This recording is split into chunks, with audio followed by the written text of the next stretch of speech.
Assalamualaikum warahmatullahi wabarakatuh. Selamat pagi, siang, malam semuanya.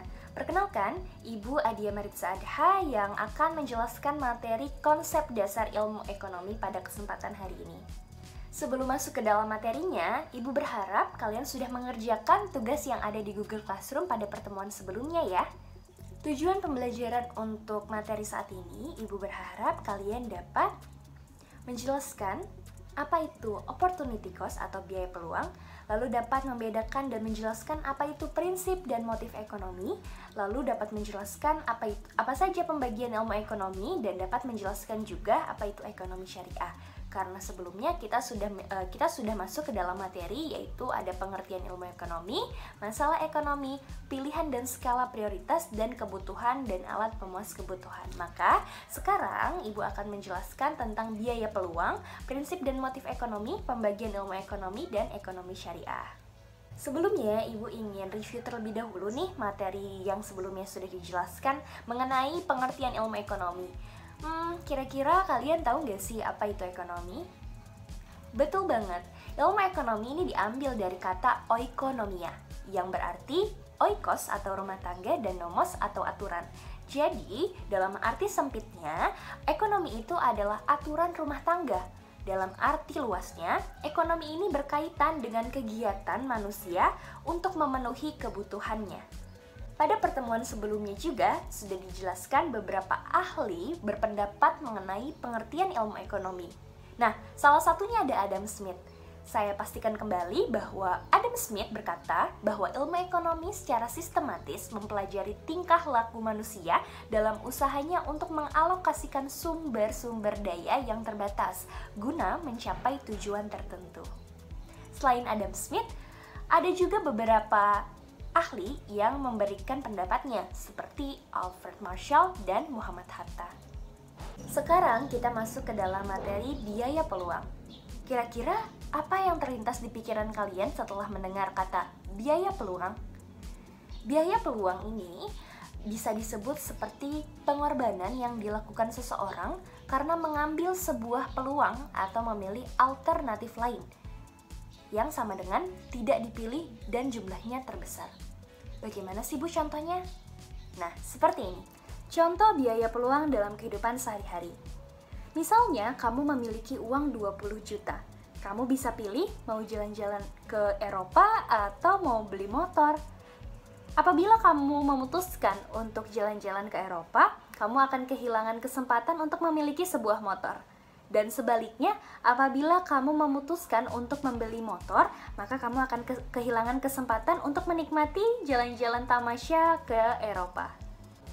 Nah, setelah kita membahas tentang biaya peluang, kita masuk ke dalam prinsip ekonomi dan motif ekonomi. Kira-kira kalian tahu nggak apa itu prinsip dan motif ekonomi? Prinsip ekonomi ini merupakan pedoman perilaku manusia dalam melakukan kegiatan ekonomi. Prinsip dalam ilmu ekonomi dapat diartikan dengan pengorbanan yang sekecil-kecilnya untuk mendapatkan hasil yang sebesar-besarnya. Namun, untuk pepatah itu sepertinya sudah kurang tepat ya anak-anak, karena hal tersebut akan membuat kita terlihat seperti serakah dan liberal seperti itu. Jadi, seharusnya prinsip ekonomi ini harus membawa manfaat dan dampak yang positif seperti itu.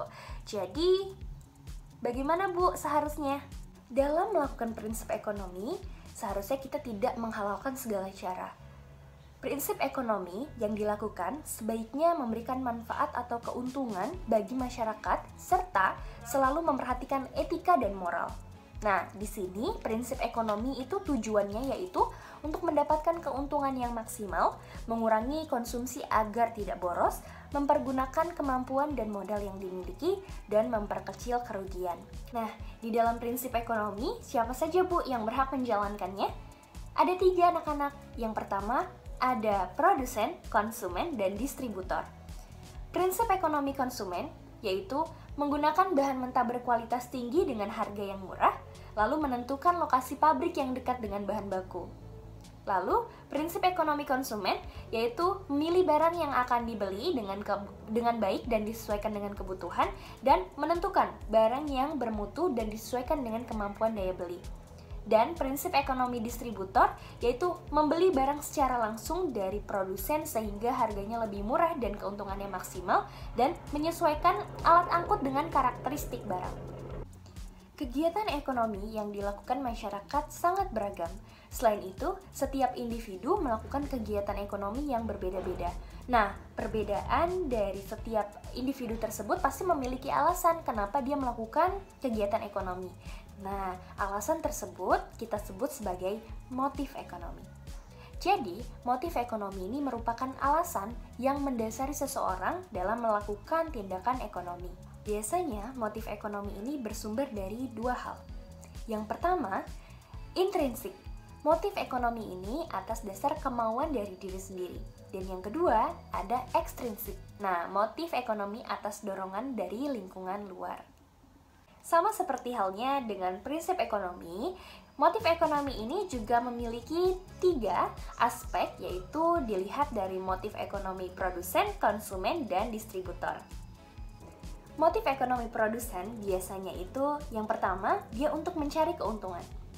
Tindakan ekonomi yang dilakukan produsen ini bertujuan untuk mencari keuntungan atau laba yang optimal. Nah, tindakan ekonomi produsen harus dilakukan secara efisien. Keuntungan dapat digunakan untuk menambah modal usaha, sekaligus dia dapat memperluas atau mengembangkan usahanya. Yang kedua, motif mencari kekuasaan ekonomi. Sebagian perusahaan ada yang melakukan diversifikasi usaha atau perluasan usaha.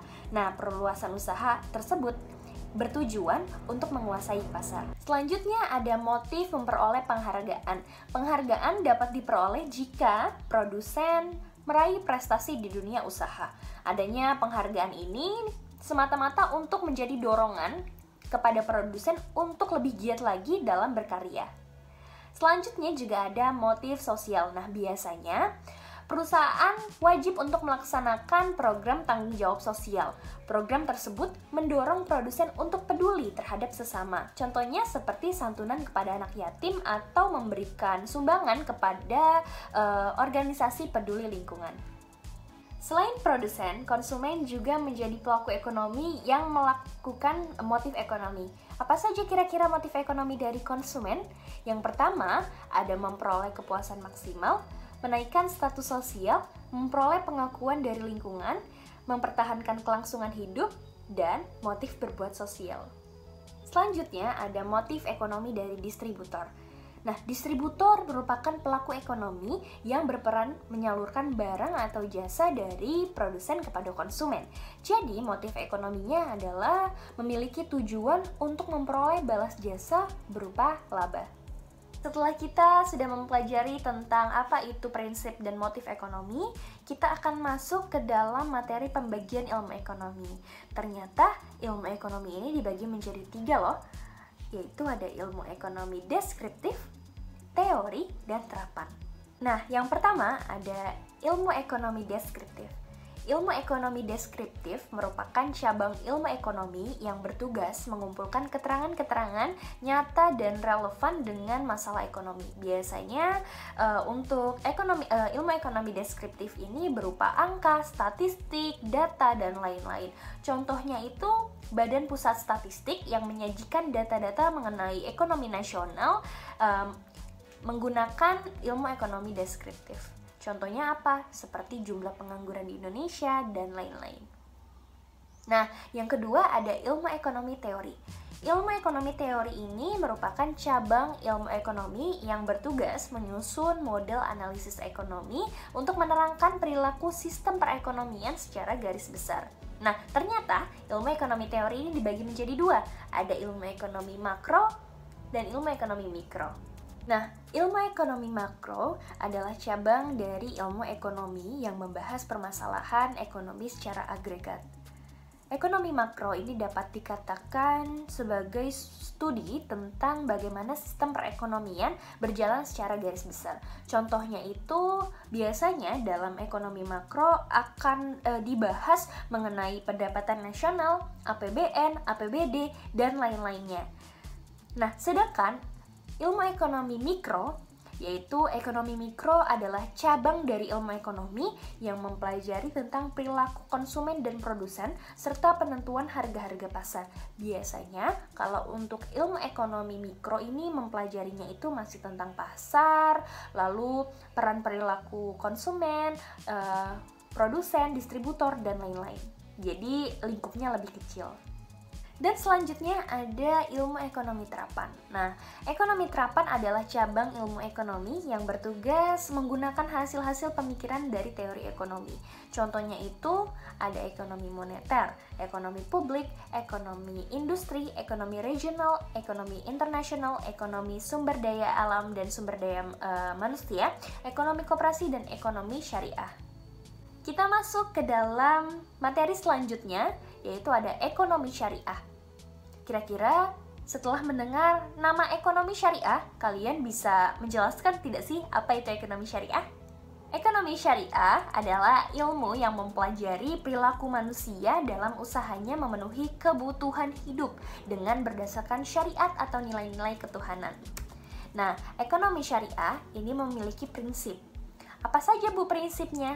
Prinsip ekonomi syariah itu sumber daya alam sebagai amanah dari Allah Subhanahu wa taala, tidak mengakui pendapatan yang diperoleh secara tidak sah, bekerja adalah kekuatan penggerak utama ekonomi syariah, kekayaan harus merata, lalu masyarakat mempunyai hak yang sama atas sumber daya alam yang tersedia, Muslim harus tunduk kepada Allah dan bertanggungjawaban di akhirat, zakat harus dibayarkan atas kekayaan yang telah memenuhi batas, dan Islam melarang riba dan segala bentuknya. Tujuan dari ekonomi syariah yaitu pertama, mewujudkan pertumbuhan ekonomi dalam negara, lalu mewujudkan kesejahteraan manusia, dan mewujudkan sistem distribusi kekayaan yang adil. Nah, selain itu, manfaat dari ekonomi syariah yang pertama, mewujudkan integritas muslim yang kafah atau menyeluruh. Yang kedua, akan memperoleh keuntungan dunia dan akhirat. Dan yang ketiga, praktik ekonomi syariah bernilai ibadah karena mengamalkan syariah Allah Subhanahu wa taala. Nah, materi untuk hari ini sudah selesai anak-anak. Ibu akan memberikan tugas, mohon kalian catat dengan baik. Nomor pertama, tuliskan dan jelaskan perbedaan dari ekonomi mikro dan ekonomi makro. Dan nomor 2, tuliskan dan jelaskan contoh dari biaya peluang atau opportunity cost yang biasa kalian hadapi pada kehidupan sehari-hari. Untuk contohnya, satu sama lain tidak boleh sama ya. Untuk tugas ini, nanti kalian bisa kumpulkan melalui Google Classroom. Dan kalian bisa tulis melalui, boleh diketik atau boleh diketik melalui Word atau boleh juga ditulis tangan ya. Sekian dulu untuk materi hari ini. Semoga apa yang Ibu sampaikan dapat bermanfaat untuk kalian. Wabillahi taufiq wal hidayah. Wassalamualaikum warahmatullahi wabarakatuh.